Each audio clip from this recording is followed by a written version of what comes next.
Buenas tardes, bienvenidos al coloquio de Zootecnia y Sanidad en el Trópico Mexicano. La siguiente plática está a cargo del doctor José Fernando Vázquez Ármigo. Un resumen de su currículum: el doctor Fernando Vázquez es profesor de tiempo completo del Centro Universitario UAM de Mascatepec en la Universidad Autónoma del Estado de México. Es ingeniero agrónomo de formación, tiene una maestría en Ciencias en Producción Animal Tropical en la Universidad Autónoma de Tamaulipas y un doctorado en Ciencias Agropecuarias y Recursos Naturales en la Universidad Autónoma del Estado de México. El doctor Fernando es miembro del Sistema Nacional de Investigadores como nivel 1, perfil deseable PRODER, y el interés en su investigación es en el área de reproducción animal.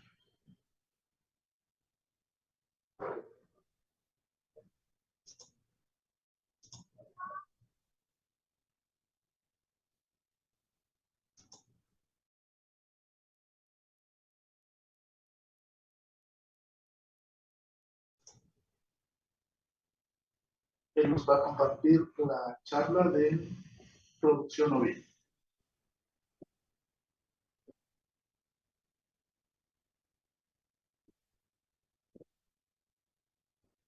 Muy bien, buenas tardes. ¿Me escuchan? Excelente, muy bien el audio. ¿Se escucha entonces? Sí, lo escuchamos correctamente. Puede iniciar, por favor. Muchas gracias para poder iniciar. Que con el maestro Froilán y el doctor Daniel López veía que se quedaba detenida la transmisión y no sabía si era el internet de allá o el de acá. Pero bueno, ahora que me comentan que se escucha bien, daré inicio. Agradezco la invitación y la introducción a la presentación. Y bueno, tal como lo acaban de mencionar, daré una plática pequeña sobre ovinos productores de carne, razas y manejo en México. Cabe mencionar que mucho del material, obviamente, que se presenta, no es, es material que obviamente está disponible para todos en la red mundial de Internet. Entonces, pues obviamente encontraremos imágenes, animaciones que no son propiedad de un servidor, pero que con el objetivo de usarlo con fines didácticos para esta plática se utilizarán para el mismo. Entonces, sin más, continuando, pues hablando sobre la población ovina en el mundo o de la producción de ovinos a nivel mundial, pues cabe destacar a 5 países que son los que contienen el mayor inventario ovino a nivel mundial. En primer lugar, China, con más de 161 millones de cabezas, seguido por Australia con 72, India con 63, Nigeria con 42 y Sudán con 40. Creo yo que es importante mencionar o resaltar la diferencia en cuanto a población que existe entre el primer lugar y el que podemos nosotros encontrar con respecto al segundo. Permítanme 5 segundos porque si no se va a estar aquí. Claro. Ok. Una disculpa, continúo.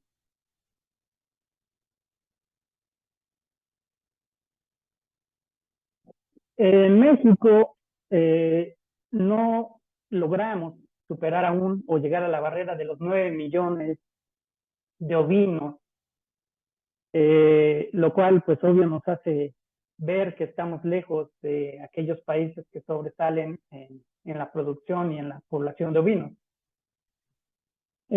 Esto obviamente atiende a muchas circunstancias, ¿no? Tal vez incluso aquellas relacionadas obviamente con el consumo, pero una que pudiera ser igual causa es la falta de atención que se ha tenido a esta especie, y no solo a esta especie, ¿no? Sino también pudiéramos nosotros incluir a los caprinos, que sabemos que son especies que son diferentes, pero que mucho de su manejo, muchas de sus ventajas, de su productividad es muy similar. Entonces, ante esos escenarios, pues nos damos cuenta que los ovinos pues son una especie que no han tenido ese auge, esa evolución a través de los años como en otras especies que pues tienen una mayor demanda por diversas circunstancias. Siendo específicos, pues obviamente el caso de la producción porcina, la producción de aves, que pues son las especies que más se suelen producir en nuestro país. Igual nos damos cuenta que si bien en los últimos años la tendencia de la población tiende a incrementar, igual es muy poco el cambio que se nota, ¿no? Es un incremento que no es muy notable. ¿Qué estados son los que sobresalen en cuanto a población ovina en nuestro país? Principalmente dos, el Estado de México y el Estado de Hidalgo.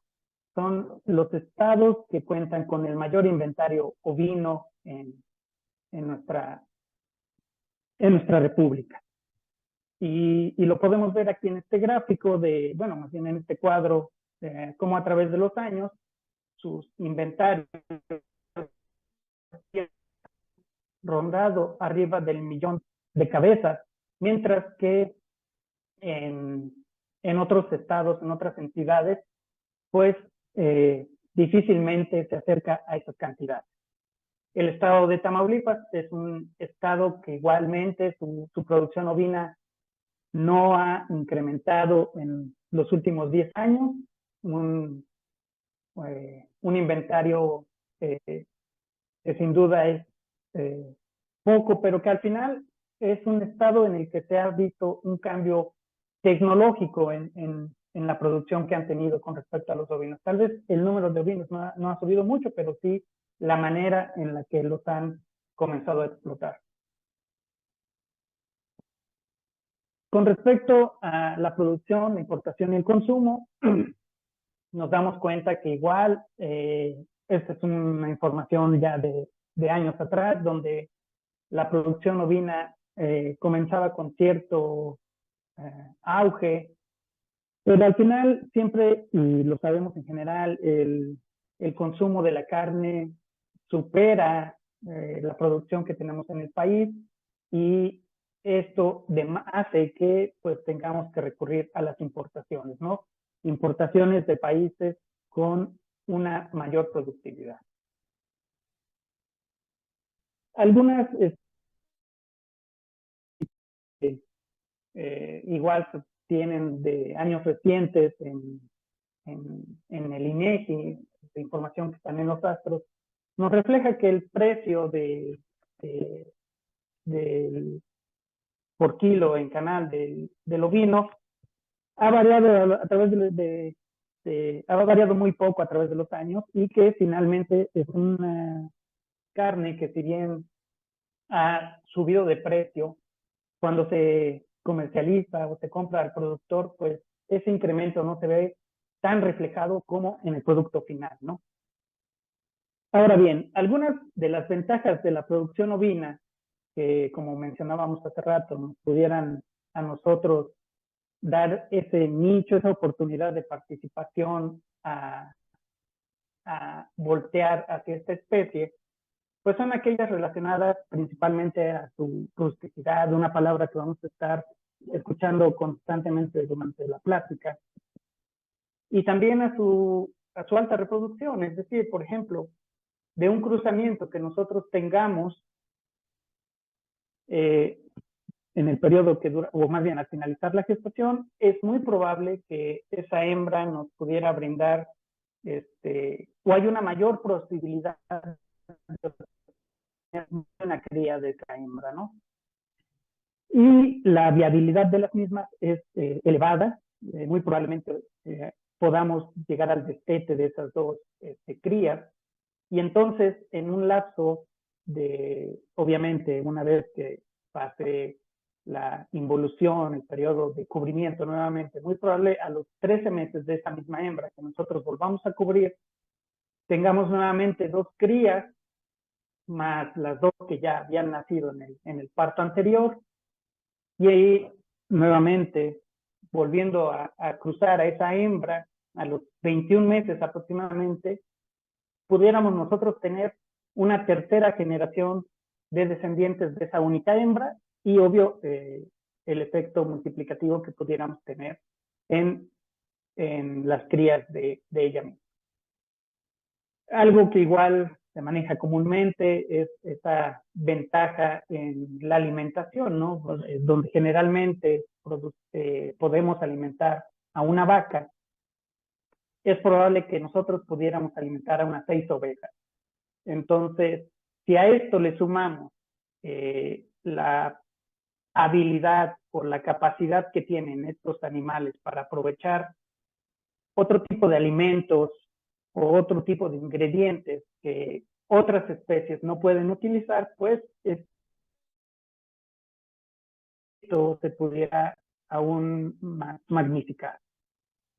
Con respecto a la adaptabilidad que tienen para diversos ambientes, pues es notable, ¿no? Sabemos que tanto los ovinos como los caprinos han evolucionado en prácticamente todos los ambientes y esto les ha dado la posibilidad de que se puedan adaptar tanto a entornos con poca vegetación, con forrajes tal vez de poca calidad o a muchas y diversas circunstancias en las que la disponibilidad de los alimentos es limitada, ¿no? Entonces, sin duda es una de las principales ventajas que tenga esta especie.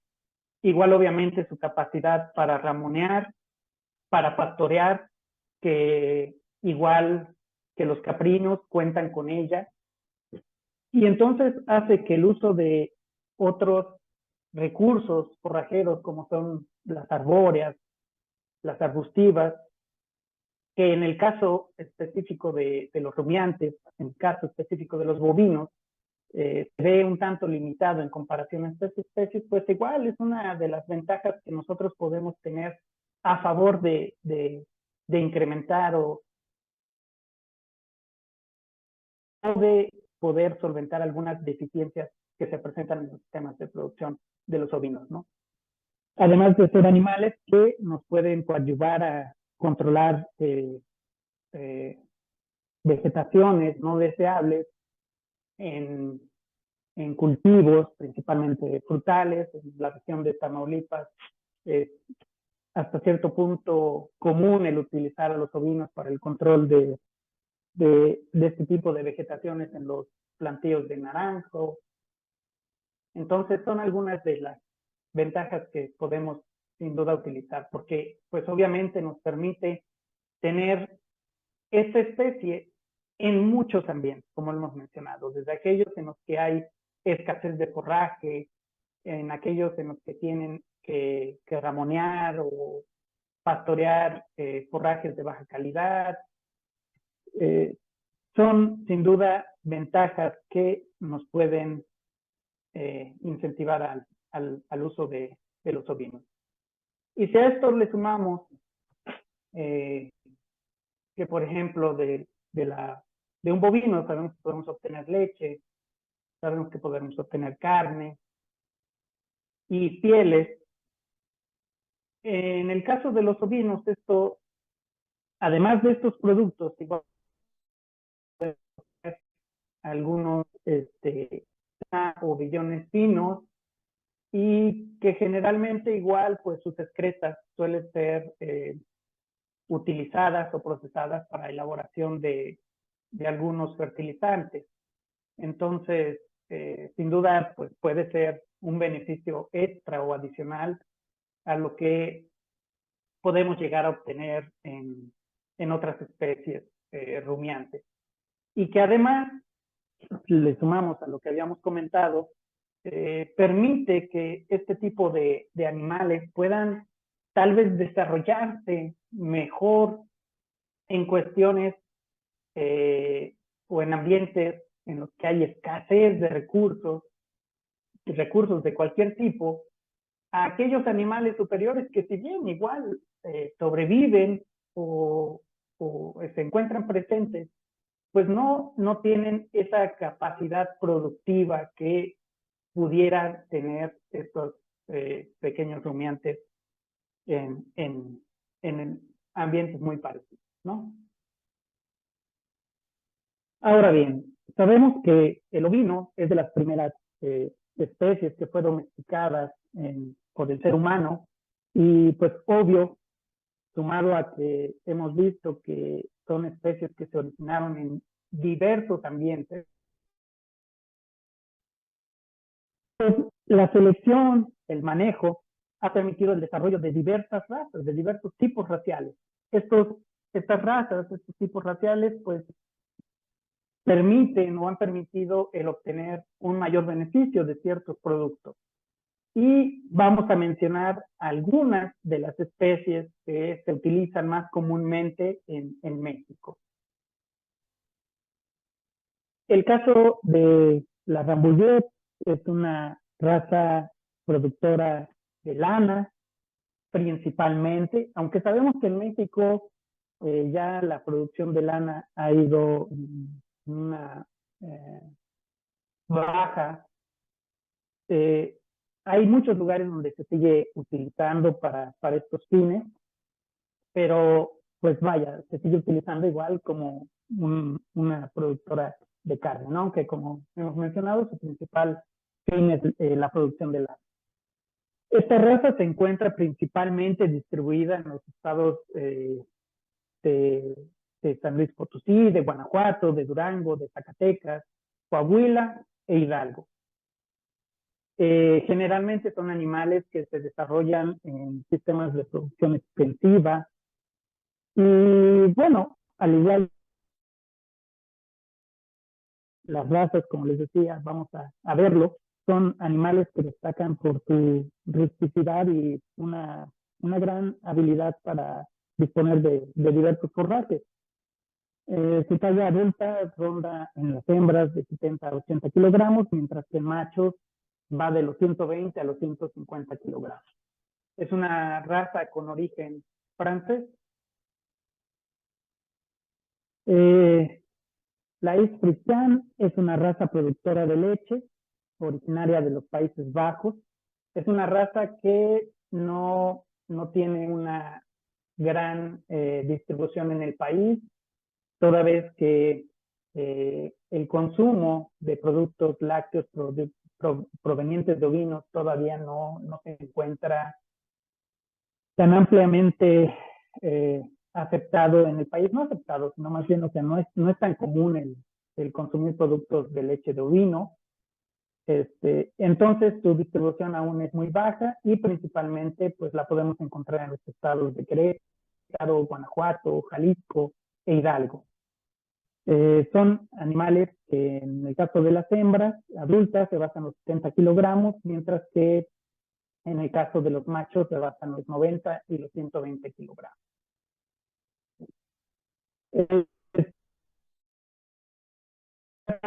Ya más en el caso de la región central del país, más conocida, la Hampshire, una raza de origen inglés, que se encuentra principalmente distribuida en el estado de Hidalgo, el estado de México, el estado de Veracruz, Querétaro, la Ciudad de México, Puebla y Tlaxcala. Es una raza que predominantemente se utilizado en regiones que superan la altitud de los 2000 metros. Sin embargo, en estados como Tamaulipas, en estados como Jalisco, incluso como Yucatán, se ha utilizado para utilizarla como raza terminal, con razas de pelo, para obviamente los cruzamientos. Es una raza de talla grande, donde las hembras rondan los 80 a los 110 kilogramos, mientras que los machos de 140 a 180 kilogramos. La raza Dorset es una raza igual popular, de popular uso en nuestro país, igual con fines para carne. Sabemos que en México el principal uso de los ovinos es la producción de carne. Todos los productos que hace rato mencionábamos casi siempre son secundarios. Siempre el principal uso es la producción de carne. Importados reproductores de varios países y se explota los estados de México, Jalisco, Chiapas, Aguascalientes, Tlaxcala y Guanajuato.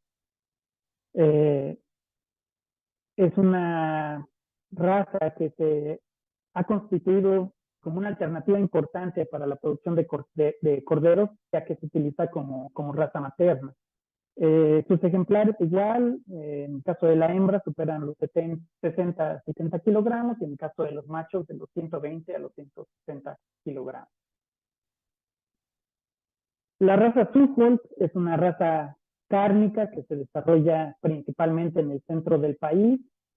Lo podemos encontrar en el Estado de México, el Estado de Hidalgo, nuevamente, Querétaro, Morelos, Aguascalientes, Veracruz, Jalisco, en la Ciudad de México y también en Chihuahua.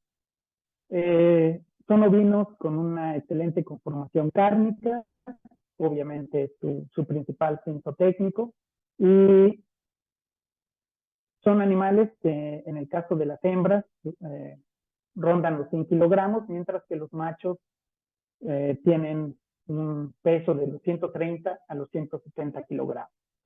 Son animales demasiado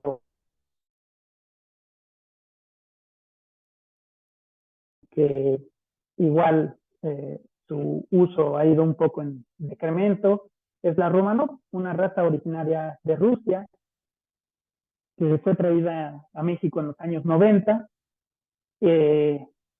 Esta su principal característica es su alta prolificidad, ¿no? Cuando sabemos que en los ovinos generalmente la prolificidad supera los 100, 110%, es decir, tiene más de una cría por parto. La prolificidad de esta raza suele rondar los 300 a los 350%, es decir, de 3 a 4 crías por parto. Es una raza que se desarrolla principalmente en el Estado de México, Querétaro, Jalisco, Hidalgo y Guanajuato. El peso de las hembras son animales de una talla menor. El caso de las hembras ronda los 50 kilogramos, mientras que los machos de 80 a 90 kilogramos. Razas que se utilizan o que han sido incorporadas recientemente, es decir, no sé, hará algunas décadas a nuestro país, son la raza Charolais, que es de origen francés. Esta raza, a pesar de ser una raza muy popular en Europa para la producción de corderos para en México tiene poco que se ha incorporado, como decía, bueno, poco, algunas décadas, y por tanto su distribución aún no es tan grande, ¿no? Se utiliza principalmente en los estados de Querétaro, en los estados de Hidalgo y en los estados de Jalisco. Son animales con una excelente conformación cárnica y, bueno, tienen una notable ganancia de peso y la calidad de su canal, pues igual es sobresaliente. Las hembras rondan de 90 a 110 kilogramos, mientras que los machos de 120 a 150 kilogramos. Ahora bien, esas son algunas de las razas ovinas que encontramos en México, productoras de carne, pero nosotros tenemos que notar algo en nuestro país. Digo, todos la mayoría lo sabemos, nos encontramos ubicados en la zona intertropical, es decir, mucha parte del país se encuentra en esta zona intertropical. Esto nos indica que las condiciones climáticas en nuestro país son muy cambiantes dependiendo de la región en donde nos encontremos, y entonces vamos a encontrar regiones desérticas, vamos a encontrar regiones donde llueve mucho, vamos a encontrar regiones con... Esto ha incentivado o motivado el que a través de selección, a través de cruzamientos, se han desarrollado, obviamente, especies que se adapten a ciertas circunstancias, ¿no? Y entonces, así como en el ganado bovino, tenemos ganado bovino adaptado a regiones climáticas de los trópicos húmedos como el Bos indicus, entonces igual se desarrollaron, obviamente, o más bien desafortunadamente no en nuestro país, pero muchas especies de ovinos que se adaptaban a estas condiciones climáticas pues tan agresivas como pueden ser a veces los trópicos, ¿no? Donde a veces el ovino de lana no puede mantener esa productividad, porque como ustedes notaban o notaron en la explicación anterior, casi todas las especies que hablamos se encontraban en regiones altas, es decir, en regiones con un clima templado, principalmente, ¿no? Donde se utilizaban como razas terminales, bueno, era precisamente con ayuda de el cruzamiento con ovinos de pelo, ovinos que ya tienen una mayor capacidad para producir en este tipo de ambiente. Entonces, de pelo que se han desarrollado en el mundo, pues son varias las razas que se han desarrollado de ovinos de pelo, pero nosotros vamos a centrar un poco la plática o la, la explicación, mejor dicho, sobre aquellas que podemos nosotros encontrar en México. Entonces, ¿qué razas ovinas de pelo encontramos en nuestro país? Primero, el ovino peligüey. Es un ovino de pelo originario de Cuba. Sin duda, representa el mayor inventario de ovinos en México. Y como les decía, en los mapas de las otras razas veíamos que esta distribución la encontrábamos solo en algunos estados. Estos ovinos los encontramos en todo el país. Es una raza muy diseminada, que se utiliza principalmente como una raza materna. En nuestro país se han seleccionado por ganancia de peso y características maternas, lo que pues nos ha permitido poder mejorar la productividad de estos animales en estas regiones. Las hembras rondan de 50 a 60 kilogramos en su peso, mientras que los machos de 65 a 100 kilogramos. En las otras razas igual hay, o sea, a pesar de ser una raza con cuernos, sin cuernos, animales más bajos, animales más altos, y en el caso de los ovinos de la raza peligüey, igual vamos a encontrar variantes, es decir, vamos a encontrar el peligüey canelo, el peligüey blanco, o incluso aquel pinto. La Black Belly es un ovino de pelo, igualmente que se originó en áreas tropicales, en la isla de Barbados. Igualmente se encuentra diseminado en todo el país.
¿Escucha, ingeniero?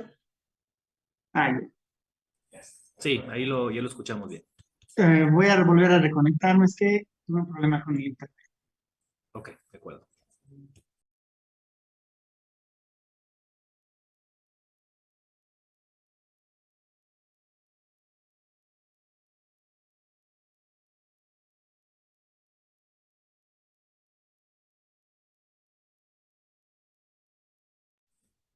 Muy bien, ahí ya vemos su presentación.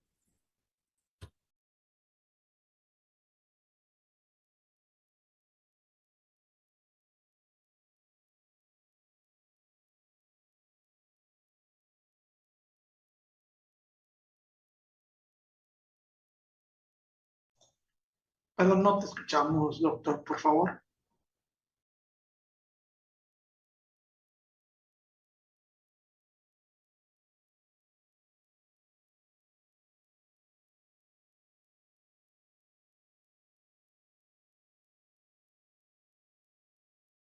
Ok.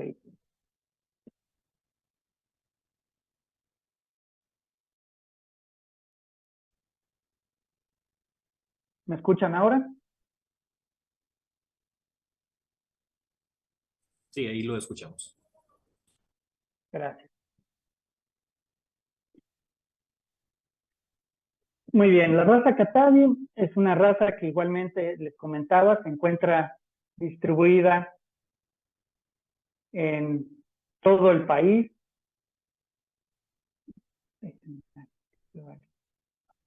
Contador, por favor.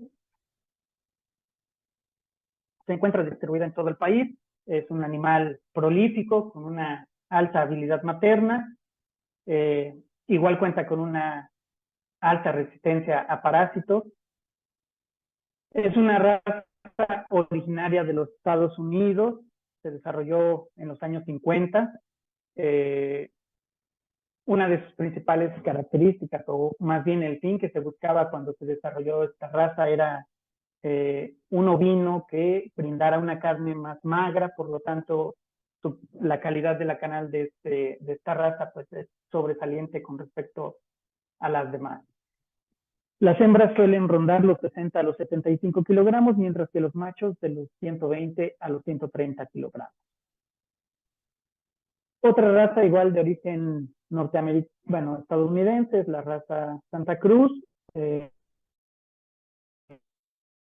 que a diferencia de los demás ovinos de pelo, su principal distribución, no por ello, en todas las demás especies que hemos mencionado, su principal distribución no quiere decir que obvio no haya en el resto del país, ¿no? Pero donde más la vamos a encontrar, y es algo de notar en este caso para esta raza, es que la vamos a encontrar en los estados de Nuevo León, Tamaulipas y San Luis Potosí, es donde vamos a encontrar los inventarios ovinos más importantes en nuestro país. Es un ovino rústico, prolífico, que se adapta muy bien a diversos climas, desde los fríos hasta los secos. Y obvio, pues, esto le brinda una gran ventaja con respecto a tal vez otras razas que tal vez no sean tan resistentes a los climas fríos. Su peso adulto son animales medianos con respecto a otras razas que hemos visto, las cuales rondan las hembras de 45 a 50 kilogramos y de 70 a 90 kilogramos en los machos. La raza Dorper, una raza que igualmente se introdujo a México en los años 90, es una de las tal vez principales banderas que se utiliza en el ovino de pelo como ejemplo de conformación cárnica.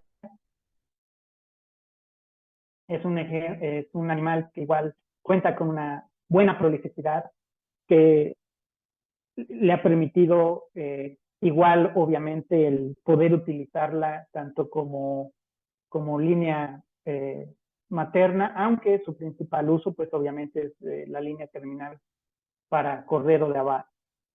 Las hembras rondan los 80 a los 95 kilogramos, mientras que los machos de 120 a 130 kilogramos.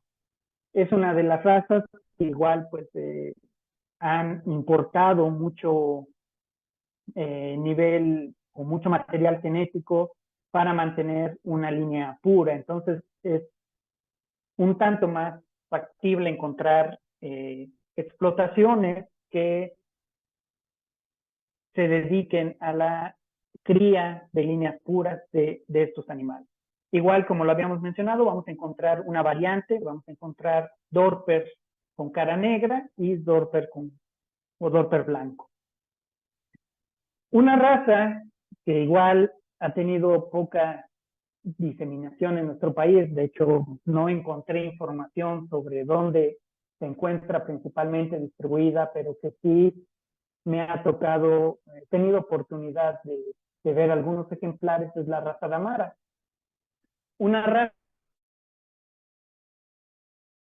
que la B1 llama la atención por diversos atributos que tienen los propios animales, ¿no? Es decir, la conformación de su cola, esa, no sé, papada que tiene, la conformación cárnica, y que como les menciono, igual es un animal nativo bueno, se originó en Namibia, y al provenir de una región tan hostil, pues obvio tiene la capacidad de producir en condiciones de poca nutrición, de carencia de agua, que precisamente es la explicación de su cola, que obviamente ahí almacena reservas hídricas para las épocas de sequía, tiene una excelente resistencia parasitaria, tanto internos como externos, digo, superior obviamente a la que pudieran manifestar otras razas.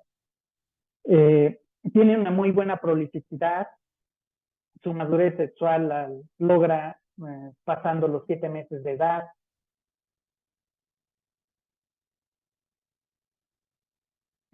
Los machos tienen igual una alta capacidad reproductiva. Se considera que un macho puede ser utilizado en un hato de hembras de 100 a 150 años.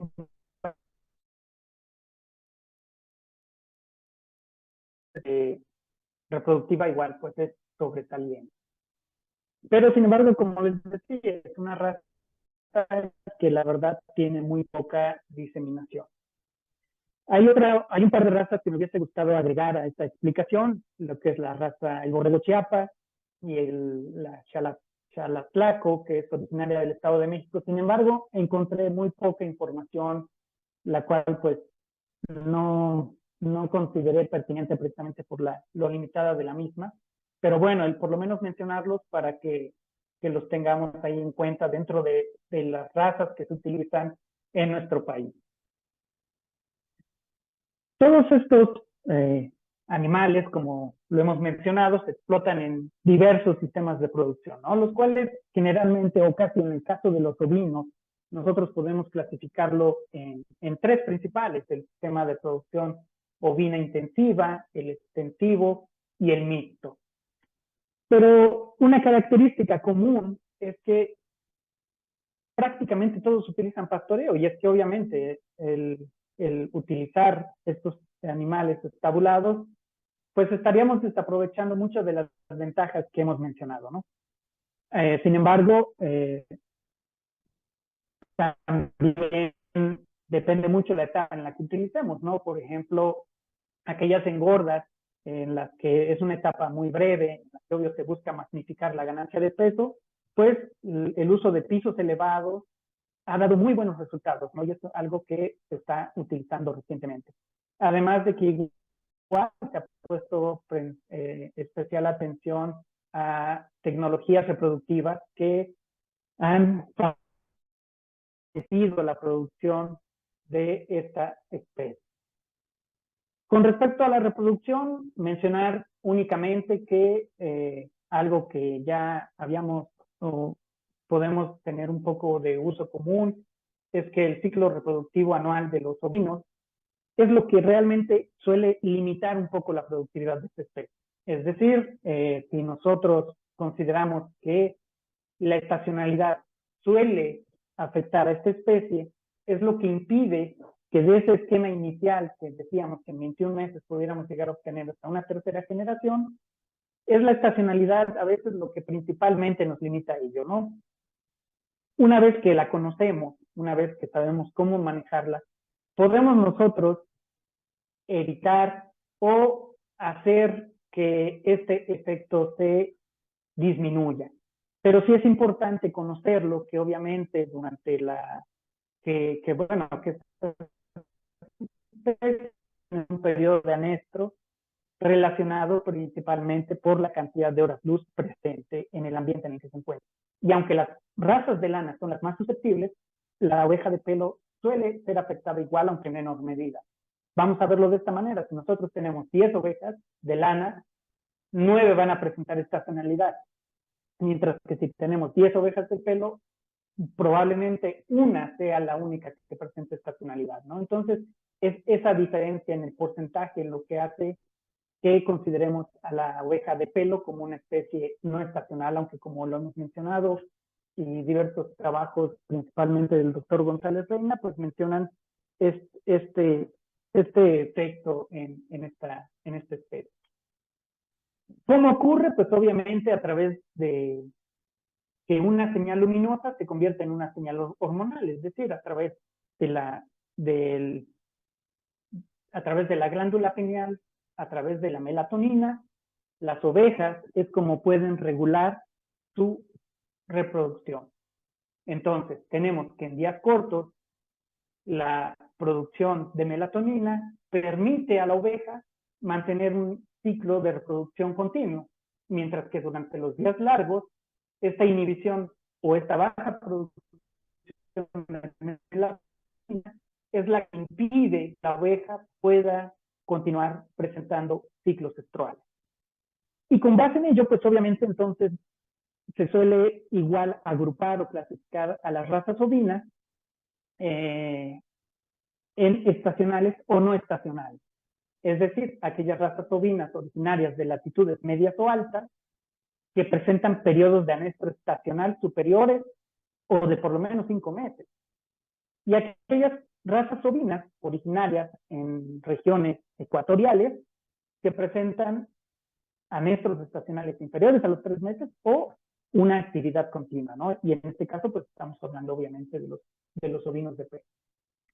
Entonces, todavía podemos hacer ahí dentro una subclasificación, es decir, dentro de las ovejas de lana podemos encontrar razas con estación reproductiva larga, reproductiva corta y una estación reproductiva intermedia, donde vamos nosotros a encontrar algunas de las que ya hemos mencionado y que obviamente utilizamos aquí en nuestro país. Mientras que la oveja de pelo se considera lo que habíamos mencionado, que no muestra un patrón reproductivo estacional tan marcado como la oveja de lana. En el caso del que lo pertenece, su periodo de anestro es de muy corta duración y que la actividad reproductiva del rebaño, como lo acabamos de mencionar, pues no cesa por completo. Obviamente ya cuando el ciclo reproductivo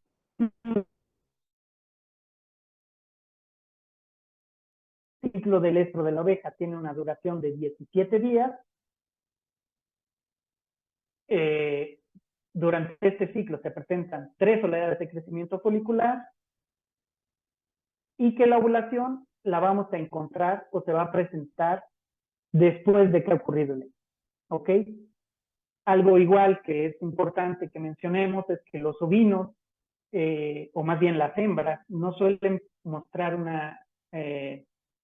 un comportamiento de estro tan marcado como pudiera ser las vacas, que no es necesario la presencia del macho.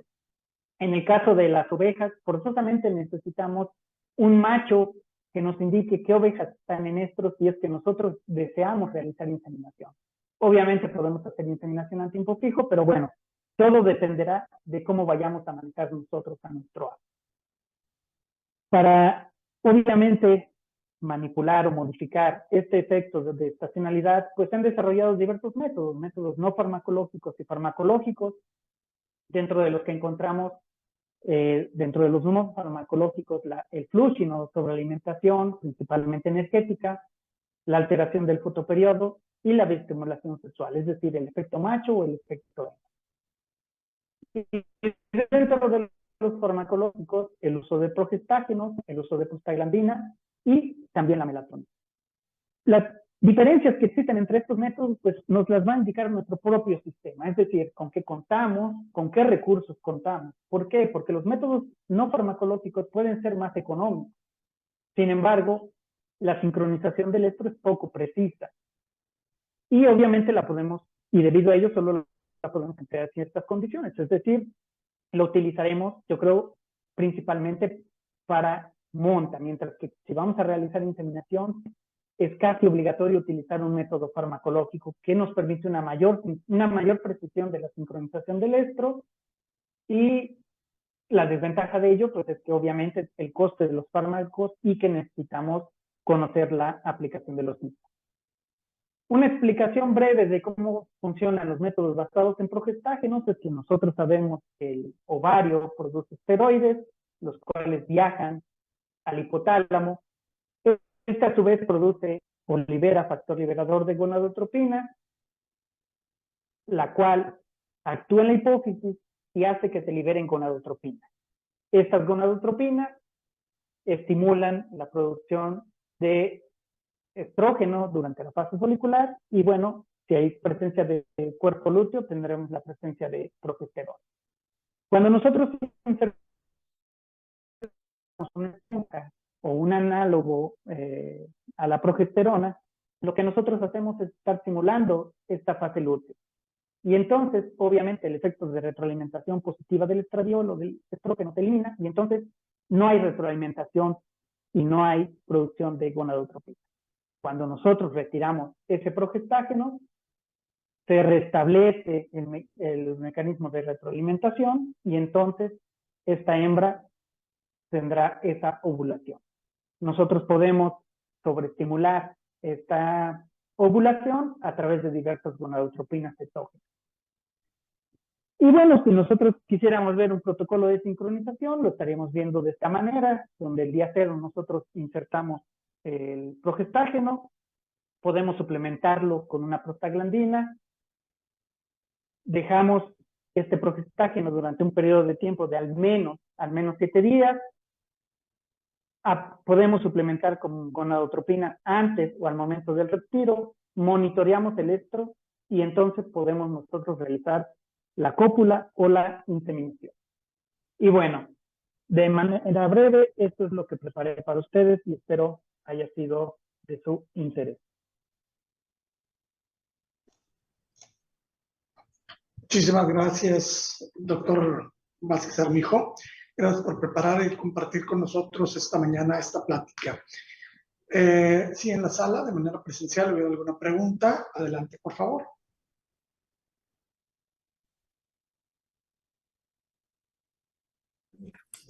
Solamente que me diga si recomienda que haya pastoreando 2 especies distintas en un rancho, como algunos son plurifuncionales, tienen algunas otras especies de animales, combinar en el mismo potrero ganado bovino con ovino, o tener sus pastos establecidos para solamente esta especie ovina, y qué pasto es el más recomendable para ellos. Mire, precisamente hay una estrategia que se llama líderes y seguidoras, donde tal como usted lo menciona, generalmente se inserta primero al ganado bovino, que como sabemos suele tener un pastoreo menos selectivo. Una vez que concluye el pastoreo de esta especie, insertamos a los ovinos, donde a través de su capacidad de una mayor selectividad va a poder seguir aprovechando ese potrero. Es, digamos, una estrategia que se ha implementado precisamente para poder tener un mejor aprovechamiento obvio del potrero. Aquí obviamente hay que tener mucha atención, por ejemplo, en aspectos sanitarios. Obviamente el control de parásitos no será el mismo para una especie que para la otra, entonces obvio saber aquellas repercusiones. Yo no las conozco, no es mi especialidad sin duda, pero es una buena estrategia. Incluso yo, cuando a mí comentamos sobre esto que le acabo de mencionar, decían que incluso después de los ovinos todavía puedes insertar a las cabras, es decir, obviamente tener una mayor utilización, porque si el ovino es selectivo, todavía la cabra es aún mejor. Entonces insertamos al bovino, insertamos al ovino e insertamos al caprino. Sin embargo, necesitamos tener en cuenta o asesorarnos con especialistas en el sentido de las cargas que debemos implementar en nuestro potrero. El tipo de pasto que deben utilizar, al final, en el caso del ovino, se explota o se produce tanto en praderas nativas, aquellas en las que los forrajes ya han sido de alguna manera insertados. Entonces, en el caso de los ovinos, pues va bien el pasto que sea. Al final, siempre debemos, o lo que nunca fallará es obviamente el observar a los animales, ¿no? Si notamos que su condición corporal no está siendo la adecuada, puede ser que entonces sea necesario una pequeña suplementación en el caso de que fuera necesario, ¿no? Pero generalmente los pastos que se utilizan ya en la región de Tamaulipas, me viene a la mente el más común, el bófel, es un pasto que en el caso de los ovinos los ha sustentado de manera correcta. Sin embargo, como les digo, en el caso sanitario y de pastos, sí, sin duda no es mi especialidad, pero de que se puede implementar estrategias, sí se puede. Muchas gracias, doctor. Sí. Tenemos una pregunta más. Ahorita quisiera. Buenas tardes, doctor. Disculpe, Buenas tardes. una pregunta. ¿En ovinos también se puede hacer transferencia de embrión? Sí, también transferencia de embriones, inseminación. La única, digamos, vamos a decir desventaja, ¿no? Sin embargo, es una tecnología que últimamente igual se ha estado implementando de manera frecuente, no vamos a decir común, pero frecuente en muchas explotaciones significadas. La única, te decía, desventaja es que se tiene que hacer mediante una una cirugía menor, una laparotomía, donde obviamente tienes que poner el aparato para poder realizar el lavado, porque no podemos hacer la manipulación del aparato reproductor como lo hacemos en un bovino, pero sí se puede, sí se realiza y es algo que en México en algunas explotaciones se realiza ya para poder obviamente obtener animales con mayor mérito genético. Muchas gracias. Todo. Sí.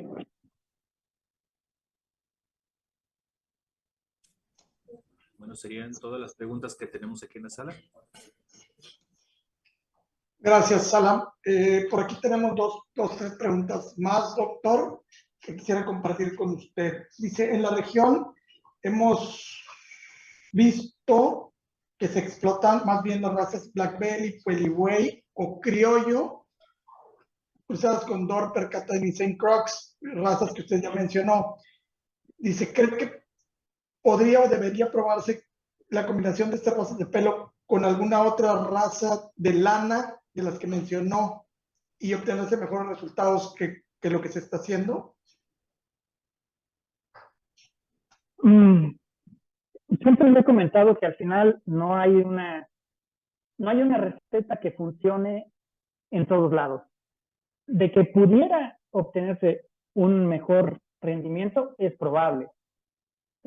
Como decíamos, tal vez ver aquellas razas que se utilizan como razas terminales, pero mucho depende igual lo que se esté buscando, ¿no? Obviamente, si se buscan corderos para abasto, muy probablemente sí, pero si se busca, no sé, el desarrollo de, o sí, continuar la línea de reproductoras, no sé, es necesario saber el objetivo que se busca. Como lo menciono, y muy probablemente va en ese sentido la pregunta. Si es para obtener cordero para abasto, es muy probable que sí. Sin embargo, necesitamos ver el sistema en global, ¿no? O sea, ver si es el eslabón que realmente hace falta, porque siempre lo hemos mencionado, a veces nos enfocamos mucho en los aspectos genéticos, en los aspectos reproductivos, sin embargo, esas funciones biológicas están precedidas por otros aspectos más importantes, como son, obvio, la nutrición, como son, obvio, el manejo sanitario. Entonces, si en todos los demás estamos bien, y entonces nosotros queremos incrementar a lo que tenemos, que nos está funcionando de manera correcta, el insertar alguna de estas razas pudiera, sin duda, mejorar la productividad, siempre y cuando, como lo decía, se busque el cordero para abajo.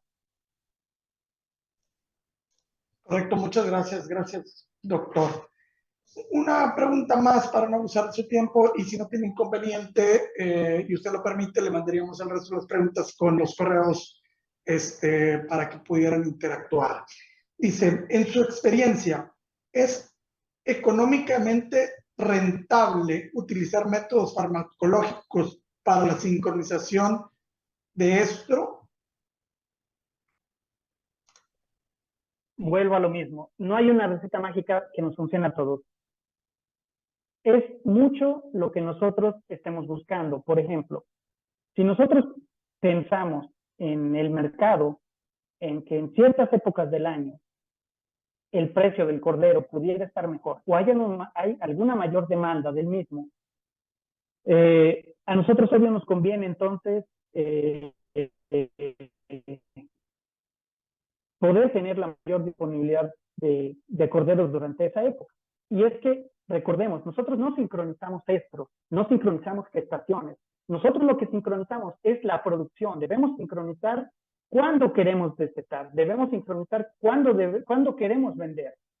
Entonces, si lo vemos en ese sentido, la utilización de la sincronización del estro sí pudiera tener esa ventaja. Desafortunadamente, como decíamos, el costo de los fármacos es elevado.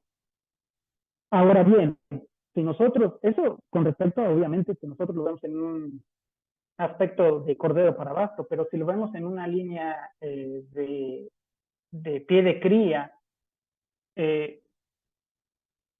prácticamente, sí se recomienda, obviamente, el uso de la sincronización, porque incluso nosotros, si queremos inseminar, pues obviamente es casi obligatorio el que nosotros tengamos que sincronizar. Digo casi porque al final podemos no hacerlo, pero es casi obligatorio, sobre todo por esa desventaja que decíamos, ¿no? O sea, las ovejas no van a mostrar esto a menos que insertemos nosotros a un macho marcador. Entonces, si nosotros vamos a realizar inseminación, va a ser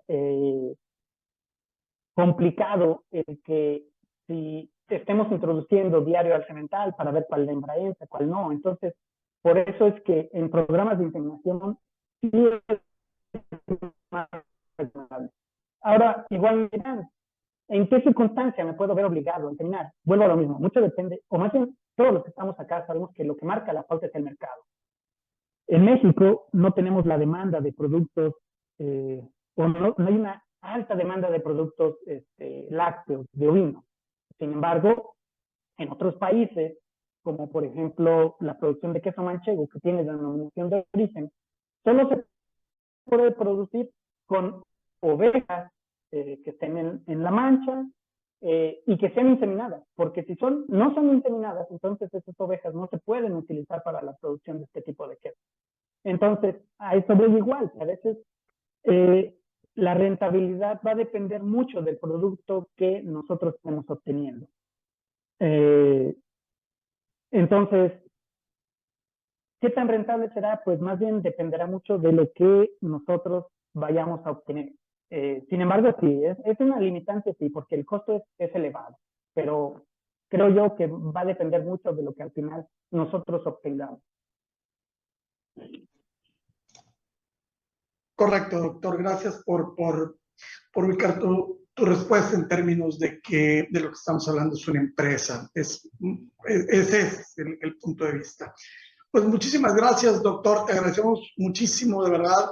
Para nosotros es un honor contar con tu participación esta mañana con los estudiantes de la Facultad de Ingeniería, con los estudiantes de Agronomía.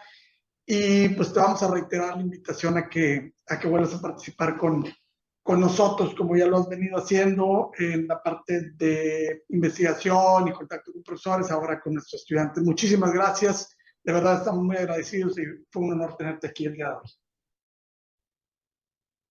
Un gusto saludarlo y muchas gracias.